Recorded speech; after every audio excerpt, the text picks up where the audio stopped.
In a closed room, humidity from an evaporative cooler builds up, the air recirculates and becomes trapped. For effective cooling, the room must be ventilated. An unresolvable problem for many of us. Water cooler is making your room humid and hot instead of cooling. Do you know why? Here is a DIY water cooler room. Cooling system. We have considered a room of size 4 meters width by 8 meters length by 3 meters height or 96 cubic meters as an example.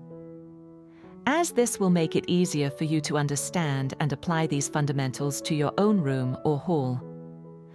Watch and listen carefully from beginning till the end of the video to understand the calculations and explanations we are giving here. Otherwise, you will not be able to pinpoint or solve your issues. You are watching slide 1, the title slide of DIY water cooler room.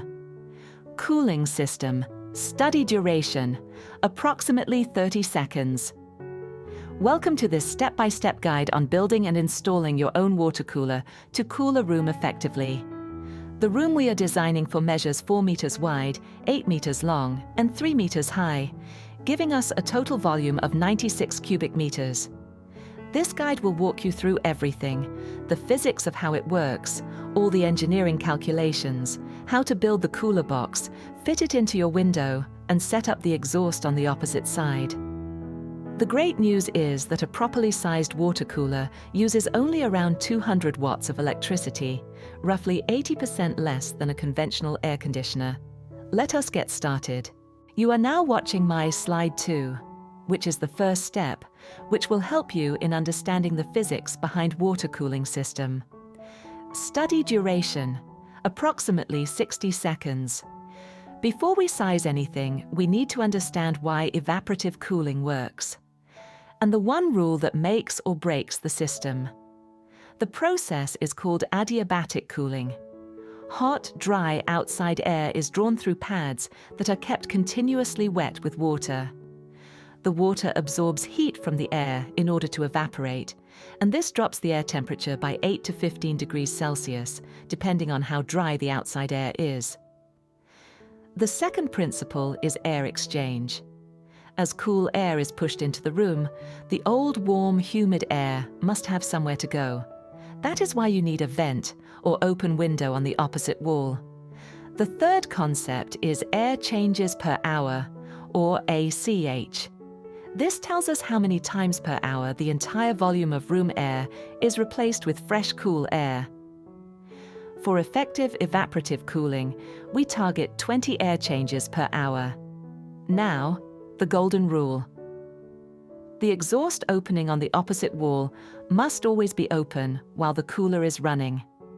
If you close it, the humidity in the room climbs to 100% within minutes. The evaporation stops, and the cooler becomes nothing more than a fan blowing warm, damp air.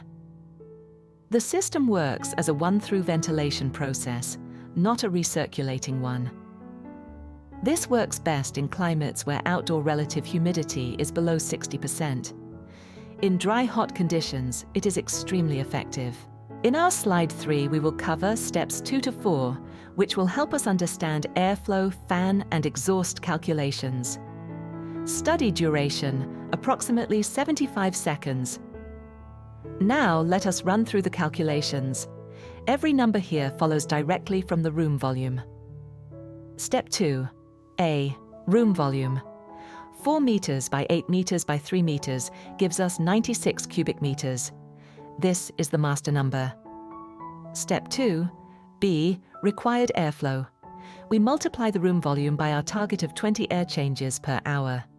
96 times 20 equals 1,920 cubic meters per hour. We add a 5% safety margin and target 2,000 cubic meters per hour. That is approximately 1,180 cubic feet per minute for those working with imperial specs. Step 2. C. Converting to flow per minute. Divide by 60 and you get 32 cubic meters per minute. This is useful when comparing fan specifications listed in those units. Step 3. Fan sizing. For a 380 millimeter, that is a 15-inch axial fan, the sweep area is pi times 0.19 squared, giving us 0.113 square meters. At a typical face velocity of 5 meters per second, this fan delivers 0.113 times 5 times 3,600, which equals 2,034 cubic meters per hour. That meets our requirement. Confirmed. Step 4. Exhaust opening. The exhaust area should be 1.5 times the fan sweep area. 1.5 times 0.113 gives us approximately 0.17 square meters. We round up to 0.20 square meters. That is a 40 centimeter wide by 50 centimeter tall opening on the opposite wall. At this size, the exit air velocity is only 2.67 meters per second, below 3 meters per second, so there is no noise and no back pressure on the cooler. In slide 4, we discuss step 5. It is about cooler box, size and components. Study duration, approximately 90 seconds. Now we size and specify the cooler box itself, the unit that sits in or over the inlet window. The box dimensions are 60 centimeters wide, 60 centimeters deep front to back, and 90 centimeters tall. This gives enough room for the fan, the wet pads on 3 sides, and the water tank at the base. For the cooling pads, we use honeycomb cell deck pads, 90 millimeters thick. These are highly efficient, up to 90%, and far better than the older wood wool pads. Air velocity through the pads must be kept at or below 1.5 meters per second to maintain that efficiency. Calculating the required pad area, 1,920 divided by 3,600 divided by 1.5 gives us 0.36 square meters. With pads on 3 faces, left, right, and top, we achieve approximately 0.42 square meters, which is comfortably within spec. The water tank should hold 50 to 60 liters. At this airflow rate, the cooler evaporates roughly 2 to 4 liters of water per hour, so a 50-liter tank gives you 12 to 15 hours of unattended runtime. Fit a float valve connected to your water supply, and you will never need to manually refill it. The water pump is a small 20-watt submersible pump, the same type used in aquariums or small water features. It needs to deliver 20 to 30 liters per minute at 1 to 2 meters of head to circulate water up to the top distribution pipe and drip it evenly down through all 3 pad faces. The fan motor should be rated at 150 to 250 watts on a standard single-phase 220-volt supply. In the slide 5, we discuss steps 6 to 8 to build, install, and make the exhaust setup. Study duration, approximately 90 seconds. With all the specifications determined, here is the build and installation sequence.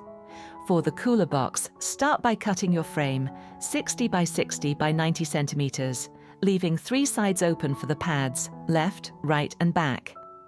In the back panel, the face that will point into the room, cut a 380 millimeter circular hole and mount the axial fan. Check the arrow on the fan casing to confirm the airflow direction is pushing into the room.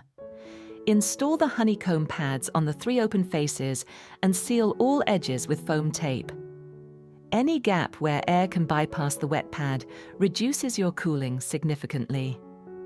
Run a 20 millimeter PVC pipe with small drip holes spaced every 5 centimeters along the top inside edge of each pad face. Connect this to the submersible pump sitting in the water tank at the base of the box. Water drips down through the pads by gravity and collects back into the tank. A simple closed-loop circulation. Seal the base of the box as a sump with silicone sealant so all water drains back to the tank, not onto your floor. For installation, build a subframe that fits your window opening exactly and mount the cooler box into it. Seal all gaps around the box with foam weather stripping. Any hot outside air that sneaks in without passing through the wet pads will defeat your cooling. Support the loaded weight properly. With a full tank, the unit can weigh 70 to 90 kilograms, so use sturdy wall brackets or a floor stand. Finally, on the opposite wall, open your Patlu louvered window fully. A standard Patlu at full open gives around 0.35 square meters of free area, well above the 0.20 square meters we need. Keep it open whenever the cooler is running. Pro tip: run the pump for 2 to 3 minutes before switching on the fan so the pads are fully saturated. Pre-wet pads give you instant cool air output from the first second. Coming to slide 6 and our step 9, the complete specification summary. Study duration, approximately 60 seconds. Let us bring it all together in the final summary. For a 96 cubic meter room, you need an airflow of 1,920 to 2,000 cubic meters per hour, achieved with a 380 millimeter, 15-inch, axial fan rated at 2,000 cubic meters per hour, driven by a 150 to 250 watt motor on 220 volts AC. The exhaust opening on the opposite wall needs to be at least 0.2 square meters. A 40 by 50 centimeter opening in your Patlu window, kept fully open at all times. The cooler box is 60 centimeters wide, 60 centimeters deep, and 90 centimeters tall, built from GY sheet metal or waterproofed plywood. It houses honeycomb shell deck pads on 3 faces, a 50 to 60 liter water tank with float valve auto refill, and a 20-watt submersible pump. Total system power consumption is around 200 to 280 watts, compared to 1,000 to 1,500 watts for an equivalent air conditioner. You can expect a temperature drop of 8 to 15 degrees Celsius, depending on how dry the outside air is. That is your complete DIY water cooler system. Follow these steps carefully, keep the exhaust open, and you will have effective, low-cost cooling running reliably all season.